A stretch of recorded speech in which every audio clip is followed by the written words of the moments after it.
पण खरंच खूप धमाल येते इथे आता. मी शेवटचा टप्पा आहे आता या केसचा आणि मधुभाऊ सुटतील, मधुभाऊ जेलमध्ये जाणार, साक्षीचा आरोप वाटतं सिद्ध होणार, साक्षीनेच केला आहे असा मधुभाऊ निर्दोष आहे. काय काय होणार आहे हे सगळं तुम्हाला आज या भागात बघायला मिळणार आहे.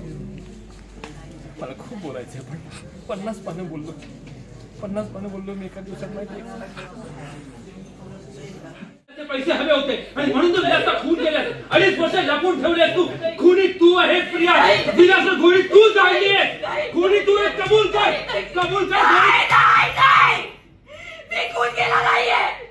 गोळी या साक्षीने काढली, मी काढली नाहीये. मधुभाऊ सुरुवातीपासून ते बोलत होते तेच खरे. काही बोलतीये.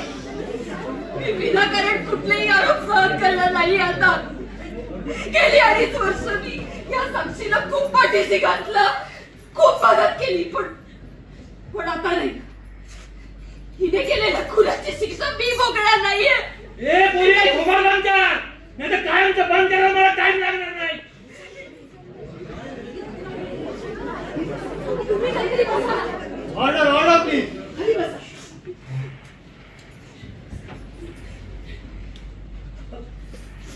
युअर ऑनर, आता प्रिया मधुकर जे काही बोलते ते त्यांनी बोलावं यासाठी अर्जुन सुभेदार यांनी खूप प्रेशर टाकलंय तिच्यावर. मला एकदा प्रिया मधुकरला क्रॉस एक्झामिन करायचंय. Permission granted. Thank you. All yours.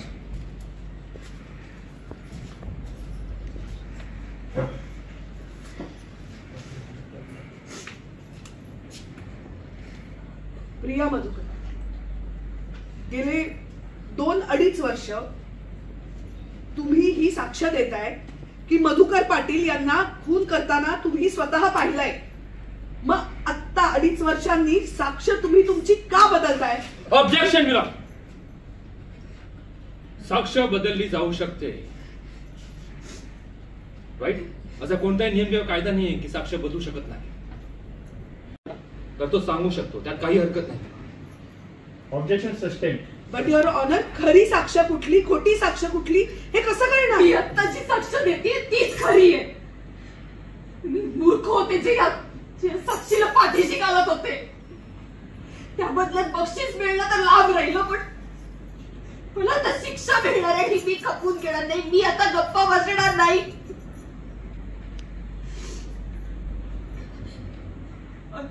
अर्जुनने मगाशी जे काही सांगितलं ते सगळं खोटं. याचं काही घडलं नाहीये. जे काही घडलं होतं ते मी सांगते. 1 मिनिट.